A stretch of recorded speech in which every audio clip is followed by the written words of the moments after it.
Views welcome to TJMS Tamil channel. மகளே என் மருமகளே சீரியலுக்கான இந்த வாரத்திற்கான ப்ரோமோல எந்த மாதிரியான விஷயங்கள்லாம் வரப்போகுது அப்படின்றத பார்க்கலாம் வாங்க. என்ன பண்றாங்க, சின்ன தம்பியோட அம்மா சொன்ன அந்த பொண்ணை வந்து பார்க்கறதுக்காக பைக்ல போயிட்டு இருக்காங்க. இதில் வந்து பார்த்தீங்கன்னா அட்ரஸும் வந்து மாறிடுது. ஸோ அந்த அட்ரஸ்க்கு வந்து 2 பேரும் போய் நிற்கிறாங்க. அவங்க வந்து என்ன பண்ணுறாங்க, அந்த அட்ரஸில் பார்க்கும்போது அந்த பொண்ணு இல்லை அப்படின்றத வந்து தெரிஞ்சுக்கிறாங்க. வீட்டுக்கு வந்து தன்னோட அம்மா கிட்ட வந்து சொல்கிறாங்க. எல்லாமே ரொம்பவே அவளோட இருக்காங்க. அந்த பொண்ணை வந்து பார்த்துட்டு வந்து தன்னோட பையன் வந்து பிடிச்சிருக்கு அப்படின்னு சொல்லிட்டு சொல்லுவான். ஆனால் வந்த பிறகு பார்த்தீங்கன்னா அவர் சொன்ன பதில் தான் வேறவா இருக்கு. பிடிக்கல அப்படின்னு சொல்லிட்டு சொல்லிடுறாரு. அதுக்கப்புறம் ரொம்பவே கோவத்தோட இருக்காங்க. அதுக்கப்புறம் அபிராமி அம்மா என்ன பண்ணுறாங்க, தன்னோட மகனை வந்து சமாதானப்படுத்துறாங்க, சாப்பாடும் ஊட்டி விடுறாங்க. கோச்சிட்டு இருக்கிறதுனால தன்னோட மகனோட ஆசைக்காக என்ன பண்ணுறாங்க, திரும்பவும் அந்த பொண்ணை பார்க்கறதுக்காக அந்த ஊருக்கு போகிறாங்க. பார்க்கறதுக்கு முன்னாடி துளசியோட அப்பா அம்மா கிட்ட பேசிட்டு இருக்காங்க. இவ்வளோ பெரிய மனுஷி நம்ம வீட்டுக்கு வந்திருக்காங்களே அப்படின்ற பதட்டத்தோட எதுக்குமா இங்கே வந்திருக்கீங்க அப்படின்னு சொல்லிட்டு என்ன பண்ணுறாங்க, அவங்க கிட்ட கேட்க ஆரம்பிக்கிறாங்க. சமயத்தில் சிவகாமி அம்மா கிட்ட துளசியோட அப்பா வந்து கடன் வாங்கியிருந்தாங்க இல்லையா, ஒரு வாரத்தில் இந்த கடனை வந்து நீங்கள் திருப்பி தர முடியலன்னா அதுக்கப்புறம் என்ன நடக்குமோ அப்படின்ற மாதிரி வந்து மிரட்டிட்டு போகிறாங்க சிவகாமியோட ஆட்கள். இது எல்லாத்தையுமே வந்து கேட்டுடுறாங்க அபிராமி அம்மா. அந்த துளசியோட அப்பா பார்த்தீங்கன்னா ரொம்பவே சங்கடமாக வந்து நினைக்கிறாரு. ஏன்னா ஒருத்தர் வந்திருக்கும் போது தன்னோட கடனை வந்து கேட்கும்போது அவர் ரொம்பவே மனசு வருத்தத்தோட என்ன பண்ணுறாங்க, நீங்கள் போங்க, நாங்கள் அப்புறமா உங்கள் கடனை வந்து செலுத்திடுறோம் அப்படின்னு சொல்லிட்டு அனுப்பி வைக்கிறாங்க. அதை வந்து அபிராமி அம்மா வந்து கேட்டுட்டு இருந்துடுறாங்க. இன்னொரு பக்கம் என்ன பண்ணுறாங்க, உங்களுக்கு எத்தனை பசங்க அப்படின்னு சொல்லிட்டு விசாரிக்கும் போது சொல்கிறாங்க, எனக்கு 2 மகள்மா அப்படின்னு சொல்லிட்டு. அதுக்கப்புறம் வந்து துளசி அதை வந்து பார்க்குறாங்க.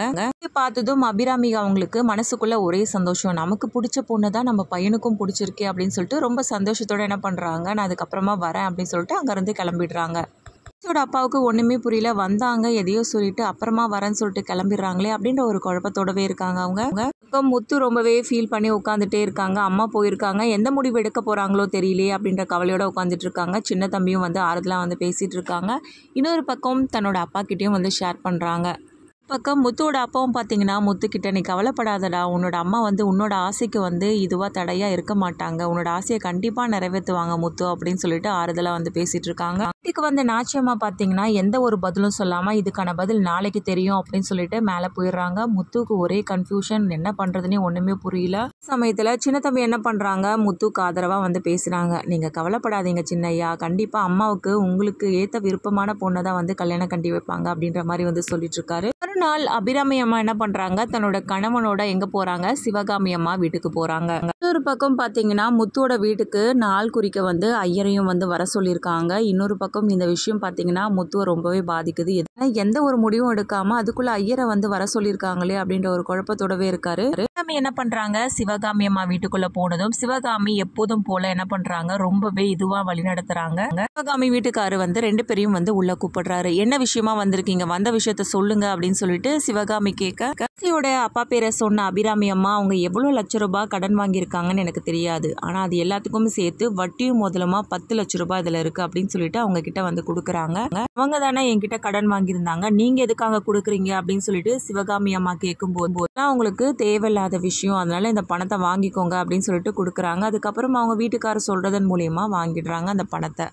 தன்னுடைய பெரியப்பா பொண்ணு அப்படின்ற ஒரே காரணத்துக்காக அதாவது தன்னுடைய மகனுக்கு வந்து நடக்கக்கூடிய நாள் விசேஷத்தை வந்து இங்க சொல்லணும் அப்படின்னு சொல்லிட்டு சொல்றாங்க.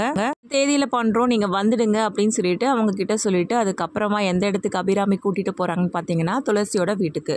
துளசியோட வீட்டுக்கு போன அபிராமி அம்மா தன்னோட மகனுக்கு உங்க பொண்ணை கேட்டு வந்திருக்கோம் அப்படின்ற விஷயத்த சொன்னதும் ஒண்ணுமே புரியல. பயங்கர ஒரு ஷாக்கிங்கா இருக்கு துளசியோட அம்மா அப்பாவுக்கு. என்னம்மா சொல்றீங்க, உங்களோட வசதி என்ன எங்களோட வசதி என்ன, ஏணி வச்சாலும் என்னால எட்ட முடியாதேம்மா அப்படின்னு சொல்லிட்டு துளசியோட அப்பா வந்து பேசிட்டு இருக்காரு. முன்னாடியே அபிராமி என்ன பண்றாங்க, துளசியோட வீட்டுக்காக நிறைய சொத்து பத்துலாம் வந்து எழுதி கொடுக்கறது மட்டும் இல்லாம அந்த பத்திரத்தை எல்லாத்தையும் வந்து பாத்தீங்கன்னா அவங்க கிட்ட வந்து கொடுக்குறாங்க. மக்களையும் வந்து அங்கே வர வச்சிடுறாங்க. எல்லாருக்குமே வந்து பார்த்தீங்கன்னா ஒரு சர்ப்ரைஸாக இருக்குது, என்ன நடக்க போகுது, எதுக்காக அபிராமி அம்மா இங்கே வந்திருக்காங்க அப்படின்னு சொல்லிட்டு பத்தை எல்லாத்தையுமே அவங்களுக்கு ஈக்குவலாக எழுதி கொடுத்ததுக்கு அப்புறமா விஷயத்த வந்து சொல்கிறாங்க அபிராமி அம்மா. என்னோட மகனுக்கு உங்கள் பொண்ணை ரொம்ப பிடிச்சிருக்கு, அதனால் சம்மதம் பேச வந்திருக்கேன் அப்படின்னு சொல்லிட்டு சொல்கிறத கேட்டு ஒன்றுமே புரியல. இவரோட அப்பாவை பார்த்த அங்கே ஊர் ஜனங்கள் எல்லாம் நீங்கள் ரொம்ப அதிர்ஷ்டம் பண்ணியிருக்கணும் அப்படின்னு சொல்லிட்டு எல்லாம் பண்ணுறாங்க. அரசல் பரசலாக வந்து பேசிகிட்டு இருக்காங்க. அப்புறமா பார்த்தீங்கன்னா கார்லேருந்து எல்லாத்தையும் வந்து பழம் பூ எல்லாத்தையும் கொண்டு வர சொல்கிறாங்க. துளசிக்கும் பார்த்தீங்கன்னா புடவை எல்லாத்தையும் எடுத்துகிட்டு வந்து வைக்கிறாங்க தட்டில். பையனுக்கு பிடிக்கிறதுக்கு முன்னாடியே உங்கள் பொண்ணை எனக்கு ரொம்ப பிடிச்சிருச்சு அப்படின்னு சொல்லிட்டு அதையும் வந்து சொல்கிறாங்க. எப்போ நான் உங்கள் பொண்ணை பார்த்தனோ இவ தான் என்னோடய வீட்டு மருமகளாக வரணும் அப்படின்னு சொல்லிட்டு நான் ரொம்ப ஆசைப்பட்டேன். வீட்டோட அடுத்த நாச்சியா என்னோட மருமக தான் அப்படின்னு சொல்லிட்டு ரொம்பவே பெருமையாக சொல்லிட்டு இருக்காங்க அபிராமி அம்மா எல்லார் முன்னாடியும். இதை கேட்டு என்ன பண்ணுறதுன்னு அவங்களுக்கு தெரியல. சம்மதமா அப்படின்னு சொல்லிட்டு சொல்கிற தருணத்தில் அதுக்கப்புறமா அவங்க கொடுக்குற சாரியை வந்து துளசிக்கு கட்டிவிட்டு துளசியை கூட்டிகிட்டு வராங்க. துளசி பார்த்தீங்கன்னா ரொம்ப அழகாக வந்துட்டு இருக்காங்க. துளசியை பார்த்து ரசிக்கவும் ஆரம்பிக்கிறாங்க அபிராமி அம்மா. அதுக்கப்புறம் ரொம்பவே அன்பாக பேசுகிறாங்க துளசி கிட்ட. இது எல்லாத்தையும் பார்த்து ரொம்பவே கண்கலங்கி போகிறாங்க துளசியோட அம்மா அப்பா. பக்கம் முத்து ரொம்பவே கவலையோடு இருந்தானே விஷயத்த சொல்லுவோம் அப்படின்னு சொல்லிட்டு முத்துக்கு வந்து கால் பண்ணி சொல்கிறாரு, அப்பா ஆசைப்பட்ட மாதிரி அம்மா உன்னோட முடிவை தான்ப்பா எடுத்திருக்காரு. நீ ஆசைப்பட்ட பொண்ணு தான்ப்பா வந்து நிச்சயம் பண்ண வந்திருக்கோம் அப்படின்னு சொல்லிட்டு வந்து சொல்கிறாரு. கேட்டு பார்த்தீங்கன்னா பயங்கரமாக சந்தோஷப்படுறது மட்டும் இல்லாமல் குதிக்கவும் ஆரம்பிக்கிறாங்க. இந்த விஷயத்த வந்து சொல்கிறாங்க. அதுக்கப்புறம் சர்க்கரையும் வந்து இந்த விஷயத்த வந்து கேட்டு பயங்கரமாக சந்தோஷப்படுறாங்க. அதுக்கப்புறமா சூடாமணிக்கு இந்த விஷயம் வந்து தெரிய வருது. அதனால ரொம்பவே டென்ஷன் ஆயிடுறாங்க. அபிராமி என்ன பண்ணுறாங்க, துளசியை தான் வீட்டுக்கு கூட்டிகிட்டு போகிறேன் அப்படின்றாங்க. என்ன கணக்கு இது, கல்யாணம் ஆகிறதுக்கு முன்னாடி உங்கள் வீட்டுக்கு கூட்டிகிட்டு போகிறேன்னு சொல்கிறீங்களேம்மா அப்படின்னு சொல்லிட்டு துளசியோட அம்மா அப்பா 2 பேருமே கேட்குறாங்க. இப்போ வந்து தன்னுடைய மகனுக்காக நான் பரிசம் போட்டணும், அப்பவே எனக்கு பாதி மகள் ஆயிட்டா, நான் உங்க பொண்ணை வந்து மகளா தான் பாக்குறேன் அப்படின்ற மாதிரி வந்து சொல்லிட்டு இருக்காங்க. கேட்ட துளசியோட அம்மா அப்பாவுக்கு ஒண்ணுமே புரியல இவங்க பேசுறது. அதுக்கப்புறமா அவங்களோட வாக்கையும் வந்து மீற முடியல. அங்கிருந்து பாத்தீங்கன்னா கூட்டிட்டு போறாங்க. ரொம்பவே கண்கலக்கத்தோட தன்னோட அப்பா அம்மா விட்டு பிரியுமே அப்படின்ற ஒரு கழக்கத்தோடவே அங்கிருந்து வந்துட்டு இருக்கும்போதே பாத்தீங்கன்னா துளசியோட காலில் வந்து முள்ளு பொத்திக்குது. இந்த தருணத்துல அம்மா அப்படின்னு சொல்லிட்டு கத்துறதை கேட்டு அம்மா அப்பா ஓடி வராங்க. உடனே வந்து அபிராமி அம்மா நிறுத்துங்க அப்படின்னு சொல்லிட்டு அவங்கள ஸ்டாப் பண்ணிட்டு துளசியோட காலை பிடிச்சி அந்த முள்ளை வந்து எடுத்து விடுறாங்க. இதனால துளசி ரொம்பவே கண்கலங்கி போறாங்க. இங்க நடந்த நிகழ்வுகள்லாம் வந்து பார்த்து அவங்க அம்மா அப்பாவும் கண்கலங்கி போய் நின்று பாக்குறாங்க. தன்னோட மக வந்து அதிர்ஷ்டசாலி அப்படின்னு சொல்லிட்டு. இதுதான் கார்ல வந்துட்டு இருக்கும் போதே பாத்தீங்கன்னா துளசி ரொம்பவே வந்து யோசிச்சுக்கிட்டே குழப்பத்தோடவே வந்துட்டு இருக்காங்க, கவலையோட. ஏன்னா இவ்வளவு காலம் இருந்த தன்னோட அம்மா அப்பாவை வந்து பிரிஞ்சு வந்து வரோம் இல்லையா, அதை நினைச்சு ரொம்பவே கவலையோட வந்துட்டு இருக்காங்க. அத்தை அபிராமி அம்மா இவளோட மைண்டை எப்படியாவது சேஞ்ச் பண்ணி ஆகணுமே அப்படின்னு சொல்லிட்டு பேச்சு கொடுக்க ஆரம்பிக்கிறாங்க. ஆமா, இந்த ஊர் உனக்கு பிடிக்குமா, இந்த ஊர்ல என்னென்ன தெரியும் அப்படி இப்படின்னு சொல்லிட்டு எதோ கேட்டுட்டு வராங்க. ஏதோ இந்த இடம்னா ரொம்ப பிடிக்கும் அப்படின்னு சொல்லிட்டு வயல்வெளி சொல்றாங்க. இந்த மரம் எனக்கு ரொம்ப பிடிக்கும் அப்படின்னு சொல்லிட்டு இந்த ஊரை பத்தி ஒவ்வொரு விஷயத்தையும் வந்து பாத்தீங்கன்னா ரொம்ப சந்தோஷமா சொல்லிட்டு இருக்காங்க அபிராமி அவங்க கிட்ட. நீ கவலைப்படாத துளசி, நான் இருக்க உனக்காக அப்படின்னு சொல்லிட்டு ரொம்பவே வந்து அழகா வந்து அன்பை வெளிப்படுத்துறாங்க துளசி கிட்ட. துளசி வந்து வீட்டுல இறங்குனதும் முத்துவோட அண்ணன் பாத்தீங்கன்னா இவளா அப்படின்னு சொல்லிட்டு நினைச்சுக்கிட்டு அப்படியே ஒரு பக்கம் பயத்தோட நிக்கிறாங்க. தயக்கத்தோடவே பாத்தீங்கன்னா அங்கிருந்து வராங்க. முத்துவை பார்த்ததும் நீயா அப்படின்னு சொல்லிட்டு கேட்க, என்னம்மா இப்படி கேட்குறீ அப்படின்னு சொல்லிட்டு அபிராமியும் வந்து கேட்குறாங்க. இல்லை, இவர் எனக்கு 2-3 முறை நான் பார்த்துருக்கேன் அப்படின்னு தான் சொல்கிறாங்க. இதை கேட்ட முத்தோட முகமே மாறிடுது. ஏங்க இப்படி அப்படின்னு சொல்லிட்டு துளசி கேட்க, உடனே இப்போ யாருன்னே உனக்கு தெரியாதாம்மா, அத்தை அத்தைன்னு கூப்பிட்றியா, அந்த அத்தையோட பிள்ளையே இவருதாம்மா அப்படின்னு சொல்கிறது கேட்டு அப்படியே வந்து அதிர்ச்சியாராங்க. கிட்டே வைக்கப்பட்டு நிற்க அதுக்கப்புறம் துளசியை கூட்டிகிட்டு போயிட்டு வீட்டு எல்லாத்தையும் வந்து சுற்றி காட்டுறாரு. அம்மா வந்து எந்த அளவுக்கு முக்கியம் அப்படின்றதையும் வந்து சொல்கிறாங்க. ஒரு ரூமுக்கு கூட்டிகிட்டு போகிறாங்க. ரூமில் பார்த்தீங்கன்னா அவங்க அம்மா சின்ன வயசுலேருந்து என்னென்ன விஷயம் வந்து முத்துவுக்காக பண்ணாங்களோ எல்லாத்தையும் வந்து சொல்லி காட்டுறாங்க. ஃபோட்டோஸ்லாம் நிறைய காட்டுறாங்க. எல்லாத்தையுமே சொல்லி ரொம்பவே சந்தோஷப்படுற தருணத்தில் இந்த பக்கம் பார்த்தீங்கன்னா துளசியும் வந்து ரொம்பவே வந்து உயர்வாக பேசிகிட்டு இருக்காங்க அபிராமி அவங்கள பற்றி. பக்கம் சிவகாமி அம்மா என்ன பண்ணுறாங்க, நம்ம துளசியோட அப்பா அம்மாவை வந்து வீட்டுக்கு வர வைக்கிறாங்க. அவங்கள வந்து ஏற்கனவே நடத்துறதை விட ரொம்பவே மதிப்பாக நடத்துகிறாங்க. அபிராமியோட பிள்ளைக்கு நீங்கள் உங்கள் பொண்ணை கொடுத்தீங்கன்னா அவளோட வாழ்க்கையை வந்து நரகமாயிடும் அப்படின்னு சொல்கிறது மட்டும் இல்லாமல் நாள் குறித்து நிச்சயதார்த்த ஏற்பாடுகளை வந்து பண்ண போகிறோம். அந்த சமயத்தில் உங்களுக்கு இந்த கல்யாணத்தில் விருப்பம் இல்லைன்னு நீங்கள் சொல்லணும் அப்படின்னு சொல்லிட்டு சொல்லி அனுப்புகிறாங்க. ஒரு பக்கம் நிச்சயதார்த்தத்துக்கான எல்லா ஏற்பாடுகளும் வந்து பண்ணிகிட்ருக்காங்க. முத்து துளசி 2 பேரும் வந்து அழகாக ரெடி ஆகிட்டு வந்து நிற்கிறாங்க. இந்த சமயத்தில் சிவகாமி அம்மா அவங்க வீட்டுக்கு வராங்க. ஏன்னா அபிராமி அம்மா போய் அழைச்சிட்டு வந்தாங்க இல்லையா, அதனால் என்ன பண்ணுறாங்க, நிச்சயதார்த்தத்துக்காக இந்த வீட்டுக்கு வராங்க. அபிராமியோட வீட்டுக்கு வந்த சிவகாமி என்ன பண்ணுறாங்க, துளசியோட அம்மா அப்பாவையே வந்து கண்ணை காட்டிக்கிட்டே அப்படியே இருக்காங்க. ஏன்னா வந்து அவங்க சொல்லிட்டு வந்த விஷயத்த வந்து செய்யணும் அப்படின்றதுக்காக அலங்காரம் பண்ணி நம்ம துளசியை வந்து உட்கார வைக்கிறாங்க. 2 பேரும் வந்து எதிரெதிர் திசையில் இருக்காங்க. நிச்சயதார்த்தத்துக்கான ஏற்பாட்டுக்கான தட்டை மாற்றணும் அப்படின்றதுக்காக என்ன பண்ணுறாங்க, தட்டை மாற்றுறாங்க.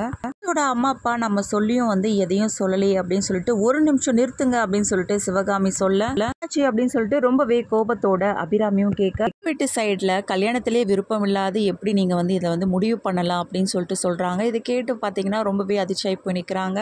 என்ன சொல்கிறீங்க அப்படின்னு சொல்லிட்டு, நீங்கள் சொல்கிறதெல்லாம் உண்மையா அப்படின்னு சொல்லிட்டு துளசியோட அம்மா அப்பா கிட்ட கேட்குறாங்க. உடனே ரொம்பவே தயக்கத்தோடவே நிற்கிறாங்க. அதுக்கப்புறமா வந்து சொல்கிறாங்க, இந்த கல்யாணத்தில் எங்களுக்கு முழு சம்மதம் அப்படின்னு சொல்லிட்டு அம்மா சந்தோஷப்பட இந்த பக்கம் சிவகாமி பார்த்தீங்கன்னா பயங்கர டென்ஷன் ஆயிடுறாங்க, ரொம்பவே கோவப்படுறாங்க. அதுக்கப்புறமா இவங்க 2 பேருடைய நிச்சயதார்த்தம் நல்லபடியாக நடந்து முடியுது. எல்லாமே முடிச்சுட்டு சாப்பிட்டு போக சொல்கிறாங்க அபிராமி அம்மா சிவகாமியை. ரொம்பவே கோவத்தோடு அங்கேருந்து வெளியில் கிளம்பி வராங்க. இந்த பக்கம் முத்து ஓடி வராங்க, அம்மா நீங்கள் வந்து சாப்பிட்டு போங்களேன், நீங்கள் வந்ததில் எனக்கு ரொம்ப சந்தோஷம் அப்படின்னு சொல்லிட்டு அம்மா பண்ண காரியத்துக்கு நான் வந்ததே பெரிய விஷயம் அப்படின்னு சொல்லிட்டு மூஞ்சில் அடித்த மாதிரி வந்து பேசிடுறாங்க. இது எல்லாத்தையும் பார்த்தீங்கன்னா அபிராமி அம்மா வீட்டுக்காரரும் வந்து கேட்டுட்டு இருக்காங்க. எதாக இருந்தாலும் என்னோட மனைவியை பற்றி நீங்கள் இப்படிலாம் பேசும்போது என்னால் வந்து பொறுத்துட்டுலாம் இருக்க முடியாது அப்படின்னு வந்து சொல்கிறாரு. உங்களுக்குள்ளே நீங்கள் எப்படி வேணாலும் இருந்துக்கோங்க, நாங்கள் 2 பேரும் வந்து கடைசி வரைக்கும் நண்பர்கள் தான் அப்படின்னு சொல்லிட்டு அபிராமி அவங்க வீட்டுக்கார் என்ன பண்ணுறாங்க, சிவகாமி அம்மா வீட்டுக்காரை வந்து சொல்லிட்டு இருக்காங்க. சிவகாமி அம்மா வீட்டுக்கு கிளம்புற தருணத்தில் வந்து துளசியோட அப்பா அம்மா வந்து மீட் பண்ணுறாங்க. நான் இவ்வளோ சொல்லியும் நீங்கள் கேட்கல அப்படின்னு சொல்லிட்டு ரொம்பவே கோவத்தோடு இருக்காங்க சிவகாமி அம்மா. என்னம்மா பண்ணுறது, என்னோட பொண்ணு வந்து நான் இங்கே வந்ததும் அவங்க ரொம்பவே நல்லா பார்த்துக்கிறாங்க, அவங்கள எனக்கு ரொம்ப பிடிச்சிருக்குமா என்னோட அத்தையை அப்படின்னு சொல்லிட்டு சொல்லும்போது நாங்கள் வேறு எதை பற்றி யோசிக்க முடியும், எங்களோட பொண்ணோட சந்தோஷத்தை பற்றி மட்டும்தானே யோசிக்க முடியும் அப்படின்னு சொல்லிட்டு தான் பக்கம் இருக்க நியாயத்தை சொன்னாலும் உடனே ரொம்பவே கோவத்தோட அவள் தான் அறியாத பொண்ணு எதையோ சொல்கிறானா, நீங்கள் அதுக்கேற்ற மாதிரி நடந்துக்க மாட்டிங்களா, உங்களோட பொண்ணோட வாழ்க்கை வந்து நல்லாவே இருக்காது இங்கே கட்டி கொடுத்தீங்கன்னா அப்படின்ற மாதிரி வந்து சொல்லிட்டு போகிறாங்க. இது எல்லாத்தையும் கேட்டுட்டு பார்த்தீங்கன்னா பயங்கர குழப்பத்தோடு இருக்காங்க துளசியோட அம்மா அப்பா 2 பேருமே. அடுத்ததான் நிச்சயதார்த்தம் முடிஞ்சுட்டு ரூம்குள்ளே போகிறாங்க துளசி. இந்த சமயத்தில் என்ன பண்ணுறாரு, முத்துவோட அண்ணன் வந்து என்ன பண்ணுறாங்க, மன்னிப்பு கேட்குற மாதிரி வந்து கேட்டுட்டு இருக்காங்க துளசியோட காலை பிடிச்சிக்கிட்டே. இதுக்கப்புறமா எப்படி அபிராமி அம்மா இத்தனை தடங்களுக்கு பின்னரும் இந்த கல்யாணத்தை வந்து வெற்றிகரமாக நடத்தி முடிக்கிறாங்க. அப்புறமா முத்துவுக்கு இந்த மாதிரியான ஆபத்துக்கள்லாம் வரப்போகுது, இது எல்லாமே வந்து டிவிக்கு முன்னாடியே பார்த்து தெரிஞ்சுக்கணுமா, அப்போ மறக்காமல் நம்மளோட சேனலை வந்து சப்ஸ்கிரைப் பண்ணிக்கோங்க, கூடவே இருக்க அந்த பெல் ஐக்கனும் கிளிக் பண்ணிவிடுங்க, அப்போ தான் நான் போடுற அடுத்தடுத்த வீடியோஸ் உங்களுக்கு நோட்டிஃபிகேஷனில் வரும். ஓகே வியூஸ், தேங்க்ஸ் ஃபார் வாட்சிங் திஸ் வீடியோ.